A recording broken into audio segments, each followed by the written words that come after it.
हाँ, चांद यानी मून। और क्या दिखता है? हाँ, टिमटिमाते हुए हजारों तारे यानी स्टार्स। तारे गैसें से भरी हुई जलती हुई गेंद जैसे होते हैं जो गर्मी और रोशनी देते हैं। धरती से बहुत दूर रहने के कारण ये टिमटिमाते हुए दिखाई देते हैं। और दिन में क्या दिखाई देता है? सूर्य या सूरज या सन,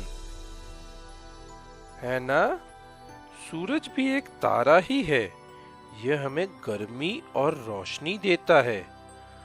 सूर्य हमारे लिए बहुत जरूरी है क्योंकि सूर्य के बिना हमें गर्मी और रोशनी नहीं मिलेगी और धरती बहुत ठंडी हो जाएगी, हमारे रहने के लायक नहीं रहेगी। सूरज पर मैं एक जोक सुनाता हूँ।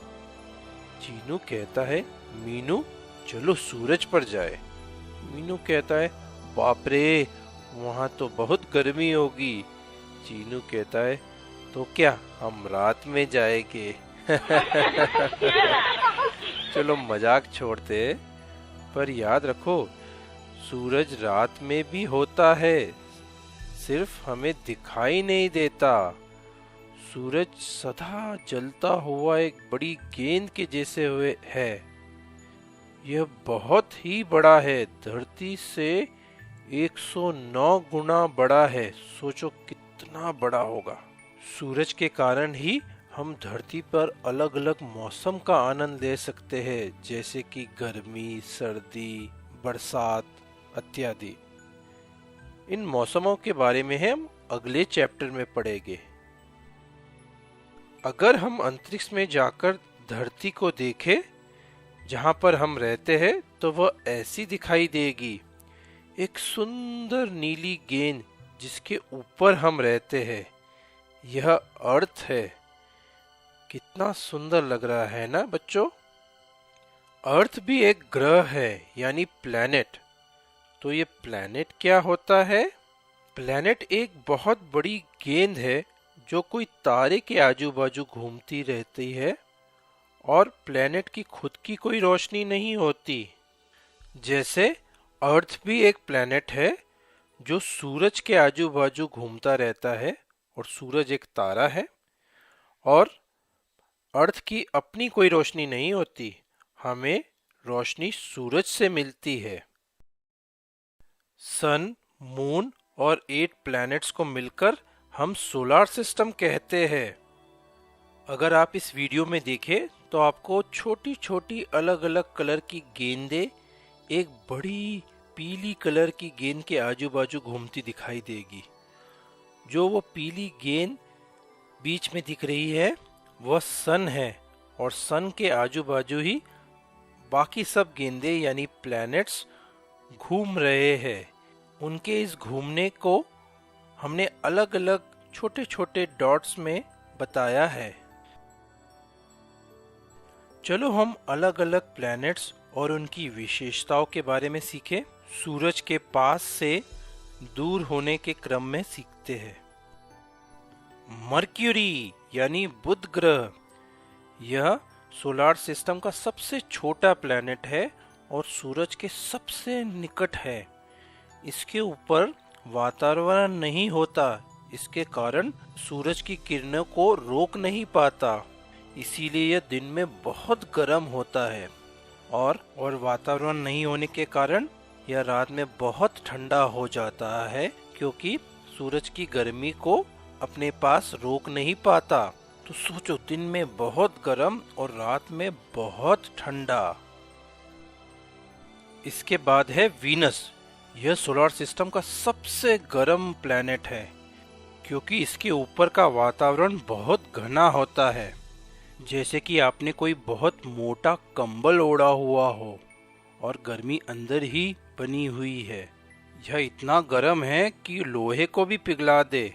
यह बहुत चमकता रहता है क्योंकि इसके ऊपर के बादल सूरज की रोशनी को रिफ्लेक्ट करते हैं। यह धरती से दिन या रात में दिखाई देता है।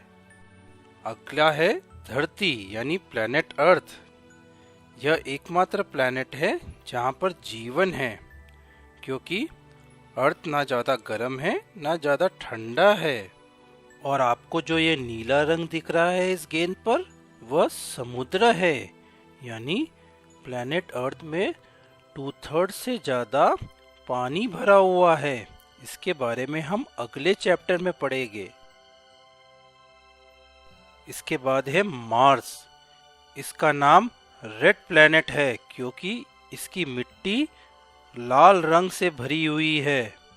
यह धरती से आधी साइज का है। और ये है जुपिटर, सब प्लैनेट्स का राजा। सोलार सिस्टम का यह सबसे बड़ा प्लैनेट है। धरती जहाँ पर हम रहते हैं वही इतनी बड़ी है। जरा सोचो, जुपिटर धरती से 11 गुना बड़ा होता है तो कितना बड़ा होगा। और इसका रंग देखिए कितना सुंदर है ना। इस पर ये जो लाल दाग दिख रहे हैं, ये दाग नहीं है, ये एक बहुत बड़ा तूफान है जो जुपिटर पे सालों से घूम रहा है। यह सैटर्न है, सोलार सिस्टम का दूसरा सबसे बड़ा प्लेनेट। इसके चारों तरफ एक रिंग दिखाई दे रही है।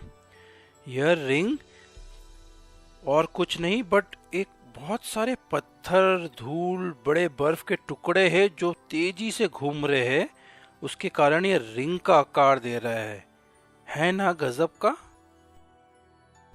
यह यूरेनस है। यह नीले हरे रंग का प्लेनेट सोलार सिस्टम का तीसरा सबसे बड़ा प्लेनेट है। इसकी साइज धरती के 4 गुना होती है। और ये नेपच्यून है, सूर्य से सबसे दूर। यह नीले रंग का दिखता है क्योंकि इसके ऊपर का वातावरण नीले रंग का होता है। क्या अंतरिक्ष में सभी प्लैनेट स्थिर है? नहीं, जैसे कि आपने इस वीडियो में देखा, सारे प्लैनेट सदा घूमते रहते हैं। अगर ध्यान से देखो तो सभी प्लैनेट 2 तरीके से घूम रहे हैं। पहला, प्लैनेट अपने आजू बाजू ही घूमते रहते हैं, जैसे कि आप खड़े होकर अपने आप गोल घूम रहे हो उसी जगह पर। इसे रोटेशन कहते हैं। और वो काल्पनिक रेखा जिसके आजू बाजू एक प्लैनेट अपने आप घूमता रहता है उसे एक्सिस कहते हैं। आप सभी ने कभी ना कभी लट्टू तो खेला होगा। जैसे लट्टू कील पर घूमता रहता है, वैसे ही प्लैनेट्स अपनी एक्सिस के आजू बाजू घूमते रहते हैं। और इसी रोटेशन के कारण हमें दिन और रात दिखाई देता है, जिसके बारे में हम अगले चैप्टर में पढ़ेंगे। और दूसरा घूमना होता है, प्लैनेट्स सन के आजू बाजू घूमते रहते हैं। इसे रिवॉल्यूशन कहते हैं। और ये जिस रास्ते पर घूमते हैं उसे ऑर्बिट कहते हैं। इसी रिवॉल्यूशन के कारण हमें धरती पर अलग अलग मौसम अनुभव होते हैं। इसके बारे में हम अगले चैप्टर में पढ़ेंगे। सन, मून और ये प्लैनेट्स इस संसार को कितना चमकीला और सुंदर बनाते हैं। हो सकता है कल हमें कोई नया प्लैनेट मिले जो अर्थ के समान जीवन से भरा हो। कितना अच्छा लगेगा एक नए पड़ोसी से मिलना, है ना?